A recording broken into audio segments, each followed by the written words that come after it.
Malayalapuzha bus സ്റ്റാൻഡിന്റെയും Mannarakulanji Malayalapuzha Vettoor Kanjirappara Malayalapuzha റോഡുകളുടെയും നിർമ്മാണോദ്ഘാടനം മലയാലപ്പുഴയിൽ മന്ത്രി മുഹമ്മദ് റിയാസ് നിർവഹിച്ചു. പുതിയ ബസ് സ്റ്റാൻഡിന്റെയും റോഡുകളുടെയും നിർമ്മാണം പഞ്ചായത്തിലെ ഗതാഗത സൗകര്യങ്ങളിൽ വലിയ മാറ്റമുണ്ടാക്കുമെന്നും മന്ത്രി പറഞ്ഞു. ശബരിമല തീർത്ഥാടകർക്കുൾപ്പെടെ പുതിയ ബസ് സ്റ്റാൻഡ് പ്രയോജനകരമാകും. മലയാലപ്പുഴ ജംഗ്ഷനിൽ പഴയ LP സ്കൂൾ കെട്ടിടം നിന്നിടത്താണ് ബസ് സ്റ്റാൻഡ്. കാഞ്ഞിരപ്പാറയിൽ നിന്നും വെട്ടൂർ ജംഗ്ഷനിലെത്തുന്ന 5 കിലോമീറ്റർ 6.2 കോടി രൂപ ചെലവിലാണ് നവീകരിക്കുന്നത്. ശബരിമല പദ്ധതിയിൽ ഉൾപ്പെടുത്തിയാണ് നവീകരണം. മണ്ണാറക്കുളഞ്ഞി പുതുക്കുളം റോഡ് 3.5 കിലോമീറ്റർ ദൂരം 4.5 കോടി രൂപ ചെലവിൽ നവീകരിക്കും. 6 മീറ്റർ ശരാശരി വീതിയിൽ BMBC നിലവാരത്തിലേക്ക് റോഡ് മാറ്റും.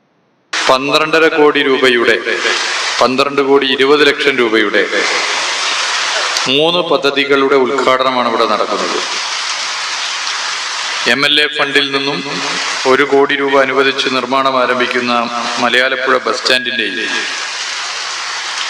5 കോടി രൂപ അനുവദിച്ച് നിർമ്മിക്കുന്ന മണ്ണാറക്കുളഞ്ഞി മലയാലപ്പുഴ റോഡിന്റെയും 6,20,00,000 രൂപ ചെലവഴിച്ച് നിർമ്മിക്കുന്ന വെട്ടൂർ കാഞ്ഞിരപ്പാറ മലയാലപ്പുഴ റോഡിന്റെയും നിർമ്മാണ ഉദ്ഘാടനം വളരെ സന്തോഷത്തോടുകൂടി നിർവഹിച്ചതായി അറിയിക്കുകയാണ്.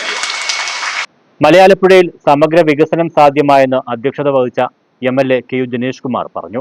ഗ്രാമീണ റോഡുകൾ ഉൾപ്പെടെ മലയാലപ്പുഴയിലെ എല്ലാ റോഡുകളും BMBC നിലവാരത്തിലാക്കുമെന്നും അദ്ദേഹം പറഞ്ഞു. മലയാലപ്പുഴ ഗ്രാമപഞ്ചായത്ത് പ്രസിഡന്റ് പ്രീജ P. നായർ, ജില്ലാ പഞ്ചായത്ത് അംഗം ജിജോ മോഡി, കോന്നി ബ്ലോക്ക് പഞ്ചായത്ത് അംഗം രാഹുൽ വെട്ടൂർ, ഗ്രാമപഞ്ചായത്ത് വൈസ് പ്രസിഡന്റ് K. ഷാജി, സ്ഥിരം സമിതി അധ്യക്ഷരായ ഷീലാകുമാരി, S. ബിജു, N. വളർമതി, രാഷ്ട്രീയ പാർട്ടി പ്രതിനിധികൾ, വകുപ്പ് ഉദ്യോഗസ്ഥർ തുടങ്ങിയവർ പങ്കെടുത്തു. പൊതുമരാമത്ത് നിരത്ത് വിഭാഗം executive engineer G. Baburajan report അവതരിപ്പിച്ചു. News bureau, Pathanamthitta.